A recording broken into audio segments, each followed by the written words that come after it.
भगवान का अवतार वहीं होता है जहाँ पाप बहुत बढ़ जाता है।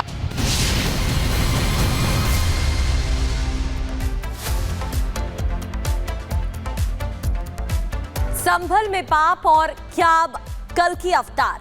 नवंबर में हुई हिंसा के करीब 3 महीने बाद भी संभल चर्चा में है। आचार्य प्रमोद कृष्णम ने अब कल्कि अवतार को लेकर ऐसा बयान दिया है कि एक बार फिर से सियासत तेज है। संभल में निकले बजरंग बली, संभल में निकले बजरंग बली, मेरे संभल में निकले, संभल में निकले बजरंग बली, लो मच गई खलबली।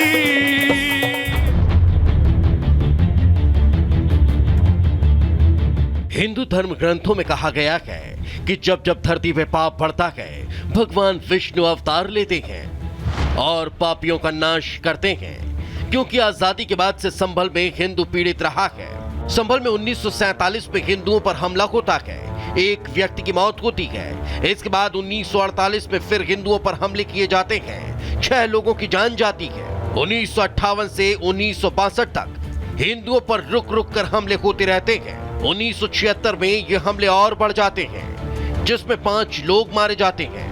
1978 में तो हद ही हो जाती है, क्योंकि आरोप है कि समुदाय विशेष के लोगों द्वारा 184 हिंदुओं को सामूहिक रूप से जिंदा जला दिया जाता है, जिसके बाद कई महीनों तक संभल में कर्फ्यू लगा रहता है। संभल में हिंदुओं पर हमले का जिस तरह से रक्त रंजित इतिहास रहा है और स्कंद पुराण में कल्कि अवतार को लेकर जो बातें कही गई है, उस एक सवाल के जवाब में कल्कि पीठ के पीठाधीश्वर आचार्य प्रमोद कृष्णम ने बिना संभल का नाम लिए कहा कि भगवान विष्णु कल्कि अवतार में वहीं जन्म लेंगे जहां पाप ज्यादा है। भगवान का अवतार वहीं होता है जहाँ पाप बहुत बढ़ जाता है। ये कोई नई बात नहीं है। आपको जानकर हैरानी होगी कि संभल में केवल हिंदू ही प्रताड़ित नहीं रहा, बल्कि संभल के कुछ लोगों का बीच बीच में पाकिस्तान के आतंकवादियों से कनेक्शन भी सामने आता रहा है, जिसको लेकर संभल चर्चा में है। बीते दिनों ही संभल के दीपा सराय के रहने वाले मोहम्मद उस्मान नाम के एक शख्स का अलकायदा के साथ संबंध सामने आया, जिस पर भी आचार्य प्रमोद कृष्णम ने टिप्पणी की। वो कहते हैं समाजवादी पार्टी के दिवंगत सांसद शफीकुर रहमान बर्क तालिबान का सपोर्ट करते थे और उनका ये समर्थन उनके बयानों में साफ साफ दिखाई देता था। अब डॉक्टर शफीकुर रहमान बर्क की रिश्तेदारी अगर आतंकवादियों से नहीं होगी तो किससे होगी? लेकिन वो तो खुलेआम तालिबान के सपोर्ट में थे। ये तो जग जाहिर है, पब्लिक डोमेन में है उनके स्टेटमेंट। तो आतंकवादियों से रिश्तेदारी होना, आतंकवादियों का साथ देना, आतंकवादियों की हिमायत करना, ये तो समाजवादी पार्टी का चरित्र है। 24 नवंबर को हुई हिंसा के बाद से संभल में जिस तरह से सर्वे और खुदाई हुई, उसमें मंदिर, मूर्तियां, बावड़ी और कूप मिले, उसे देखते हुए सनातनी भी दावा कर रहे हैं और पूरी उम्मीद के साथ कह रहे हैं कि कल्कि अवतार यही होगा और यही से भगवान कल्कि पापियों का संहार कर कलयुग का अंत करेंगे।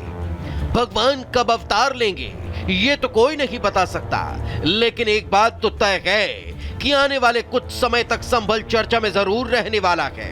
Bureau report, Republic Bharat.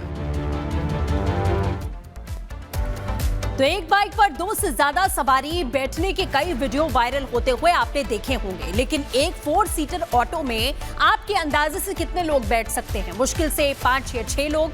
अगर ये आपका अंदाजा है तो ये रिपोर्ट देखिए 1 मिनट की, आपको हैरान कर देगी।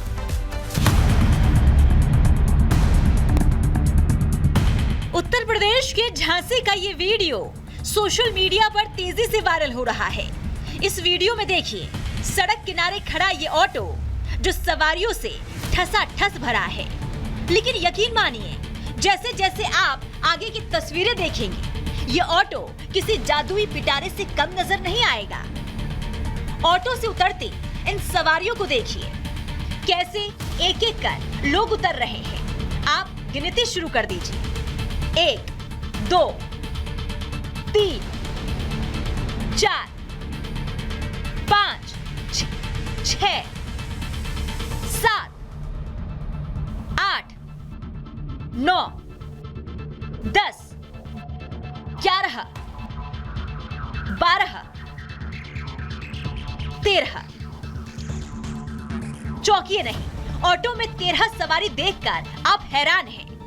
लेकिन गिनती अभी रोकिए नहीं, क्योंकि अभी ऑटो में पीछे कुछ और सवारी भी मौजूद हैं। 14, 15, 16, 17, 18, 19, मतलब एक ऑटो में पूरी 19 सवारी। ये देख पुलिस भी हैरान है और आसपास मौजूद लोग भी। ये वीडियो उत्तर प्रदेश के झांसी का है। पुलिस को ऑटो में ज्यादा सवारी का अंदेशा लगा तो पुलिस ने ऑटो रुकवाकर सवारियों को नीचे उतारा, लेकिन जब सवारियां उतरी तो खुद यात्री भी हैरान हो गए।